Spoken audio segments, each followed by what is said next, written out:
ஏன்னா சார் வந்து எது பண்ணாலும் அத கரெக்ட்டா பண்ணக்கூடியவங்க. இப்ப அவங்க தயாரிப்புலருந்து வருதுன்னும்போது, அவங்களுக்கு நெறைய எக்ஸ்பெக்டேஷன் இருக்கும் இல்லையா? இந்த கதை எப்படி இருக்கணும்னு சொல்லி. இதுவும் இருக்கு. இந்த கேரக்டர் ரியல் கேரக்டர். ஏன்னா, அவங்க கூட வேலை பார்த்தவங்கலாம் இந்த படத்த கவனிப்பாங்க. ரியல் மிலிட்டரி மேன்லாம் இந்த படத்த பார்ப்பாங்க.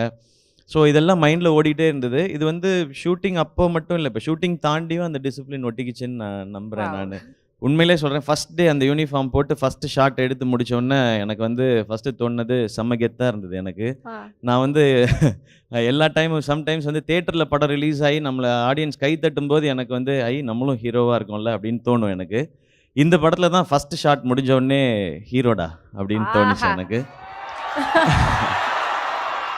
ஏன்னா, என் செஸ்ட்ல அந்த நேம் இருக்கு. நான் முகுந்த்ன்ற நேமோட போய் அங்க நிக்கும்போது வந்து, அது ஒரு ரியல் லொகேஷன்லயே ஷூட் பண்ணோம். சுத்தி மிலிட்டரி மேன். அதுல ஒரு பர்ட்டிகுலர் ஷாட் டீசர்ல வர ஷாட் இருக்குல்ல, "ஹூ ஆர் வி?" அப்படின்னு கேட்கிற அந்த போர்ஷன் இருக்குல்ல, அதோட சிங்கிள் ஷாட் எடுத்து முடிச்ச உடனே, அங்க சுத்தி இருக்க அவ்வளோ மிலிட்டரி மேனும் வந்து கை தட்டுனாங்க. அதுக்கப்புறம் எங்களுக்கு நீங்க தமிழ்ல நெறையா பேசுனீங்க. எங்களுக்கு அந்த லாங்குவேஜ் புரியல. இருந்தாலும் எங்களுக்கு கூஸ் பம்ப்ஸ் அப்படின்னு சொல்லி சொன்னாங்க.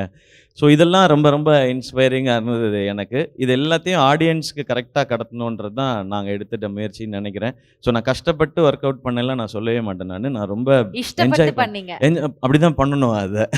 ரொம்ப என்ஜாய் பண்ணுவேன். ஏன்னா ஆர்மி பீப்பிள் அவங்க அங்க காஷ்மீர்லயோ இல்ல எங்கனாலும் சரி, அவங்க படுற கஷ்டத்த பார்க்கும்பொழுது, நம்ம பண்ணது ஒண்ணுமே இல்ல. அப்படிதான் தோணுது அது. பட் அதுக்கு ஜஸ்டிஸ் பண்ணியிருக்கோம்னு நான் நம்புறேன். சாய் பல்லவியும் அத ரொம்ப ரொம்ப சூப்பரா பண்ணியிருக்கிறாங்க.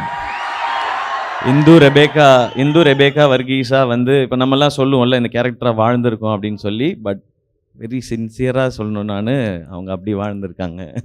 ஏன்னா அவங்கள எனக்கு ஃபர்ஸ்ட்டு பார்க்கும்பொழுது, அவங்களையும் அவங்க டாட்டர் அர்ஷியாவையும் நான் ஃபர்ஸ்ட்டு மீட் பண்ணேன். நான் அதிகம் பேசல. ஏன்னா எனக்கு பெர்சனலா இருந்தது. எனக்கு எங்க அம்மா பார்க்குற மாரி, என் அக்காவ பார்க்குற மாரி இருந்தது அவங்கள ஃபர்ஸ்ட்டு பார்க்கும்பொழுது.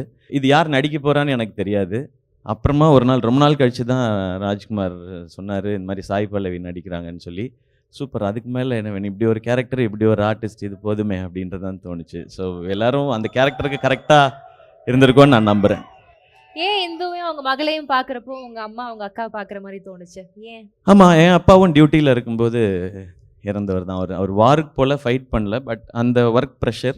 ஸோ டியூட்டில இருக்கும்போதே இறந்து போனவர். சடனா ஒரு நாள் வந்து, இனிமேலேருந்து உங்களுக்கு அப்பா இல்ல அப்படின்னு சொல்லியாச்சு. ஸோ நானு, அம்மா, அக்கா இப்படி தான் எங்க லைஃப் இருந்தது. எங்க அப்பாவுக்கு 50 வயசு. ஆனா அர்ஷியாவுக்கு வந்து அவங்க அப்பா மேபி 30 இயர்ஸ் ஓல்டுன்னு நெனைக்கிறேன் அவரு அந்த டைம் அப்போ. வேற எந்த கஷ்டத்தினாலும் சமாளிச்சிடலாம். நம்ம இந்த ஒருத்தர் இல்லன்ற கஷ்டத்த சமாளிக்கிறது இருக்குல்ல, அது ரொம்ப டஃப். அதனால நான் அவங்கள்ட்ட நெறையா பேசிக்கல.